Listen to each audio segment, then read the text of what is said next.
မိဘပြည်သူများခင်ဗျာနှစ်စဉ်ကျင်းပမြဲတောင်ကြီးတစောင်းတိုင်းပွဲတော်ကြီးကတော့တဖန်ရောက်ရှိလို့လာပြီဖြစ်ပါတယ်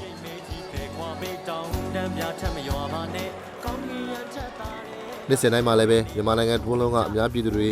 လာရောက်ဆင်နွှဲကြလိမ့်ရှိသလိုနိုင်ငံခီးသွွားများလည်းလာရောက်ကြလိမ့်ရှိပါတယ်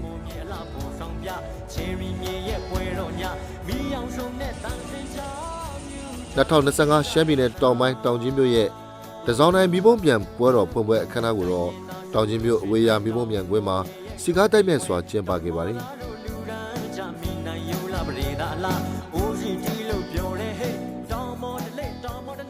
တောင်ဝန်ရှိသူတွေကဆူလာမူနီလောကချမ်းသာဘုရားအားပဲ့ချမ်းစီမင်းများကတ်လူပူဇော်ကြပြီးစိတ်နှပန်းမိဘုံပြန်တစ်လုံးလွတ်တင်ပူဇော်ပေးပါတယ်ဆက်လက်ပြီးတော့2025တောင်ကြီးတစောင်းတိုင်းပွဲတော်ကိုတောင်ဝန်ရှိသူတွေကဖဲချိုးဖြတ်ဖွင့်လှစ်ပေးခဲ့ပါတယ်မြန်မာတို့ရဲ့တစောင်းတိုင်းကာလအထင်ကရပွဲဖြစ်တဲ့တောင်ကြီးတစောင်းတိုင်းကိုတော့အောက်တိုဘာလ29ရက်နေ့ကနေနိုဝင်ဘာလ9ရက်နေ့အထိ10ရက်တိုင်တိုင်စီကားတိုက်မြတ်စွာကျင်းပတာဖြစ်ပြီးပွဲတော်ကာလအတွင်းမှာမြို့လုံးကျွတ်ဘုံကထိန်ပရိသတ်ပင်လှည့်လည်ပွဲမတိုးတင်ငန်းရဲလို့ပူဇော်ပွဲမီးပရိသတ်ပင်လှည့်လည်ပူဇော်ပွဲနေ့လို့မိဘုံမြန်258လုံးညလို့မိဘုံမြန်43လုံးစေတမန်မိဘုံမြန်38လုံးတို့နဲ့မိဘုံမြန်ပြိုင်ပွဲကိုကျင်းပပေးသွားမှာလည်းဖြစ်ပါတယ်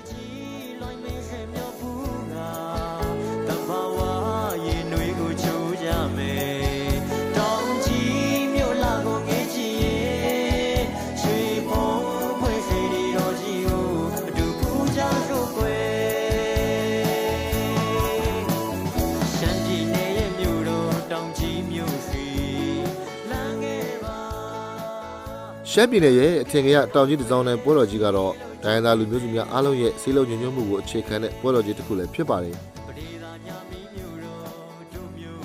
တောင်ကြီးတစောင်းတိုင်းပွဲတော်ကြီးကိုညီကိုမောင်နှမများအားလုံးစီးကမ်းတကြနဲ့စီးလုံးညွှန်ညွှန်စွာပူးပေါင်းပါဝင်ဆင်နွှဲကြခြင်းအပြင်မြန်မာတိုင်းသားတို့ရဲ့ရိုးရာမွေးနေ့တွေကိုရေရှည်တည်တဲ့ခိုင်မြဲစေဖို့ဝိုင်းဝန်းထိန်းသိမ်းစောင့်ရှောက်သွားကြရမှာလည်းဖြစ်ပါတယ်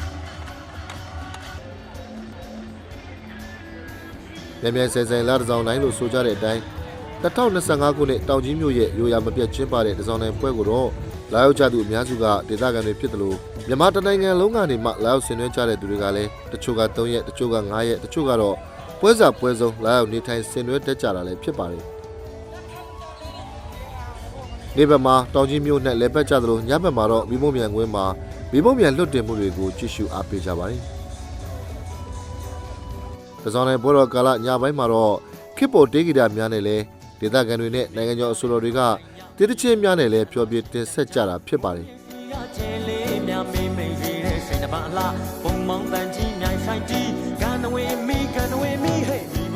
တစောင်းမူလာကတော့မြန်မာလတွေမှာအထမမြောက်လာဖြစ်ပါတယ်တစောင်းမှာပြီးတိုင်းဖြစ်ပြီး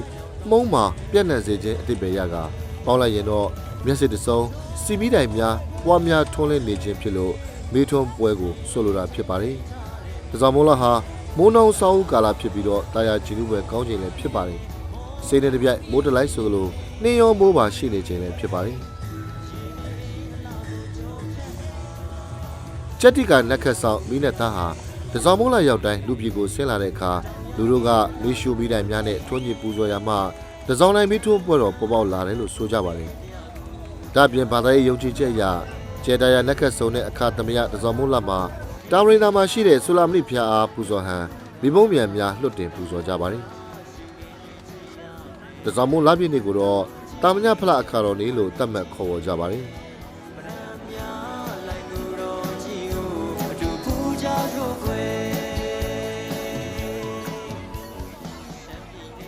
မိဘပြည်သူများခင်ဗျာတောင်ပေါ်မြေရဲ့အစီကားဆုံးပွဲတော်ကိုလည်းလာလည်ရင်းချမ်းအေးတဲ့သဘာဝကိုခန်းစားလို့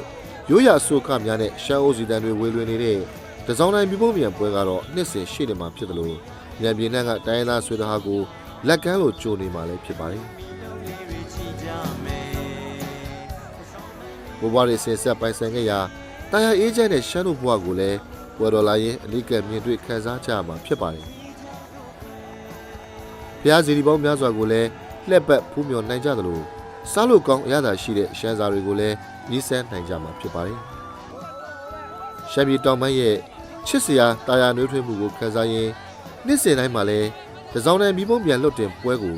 လာရောက်ဆင်နွှဲကြဖို့ ဖိတ်ခေါ်လိုက်ရပါတယ်ခင်ဗျာ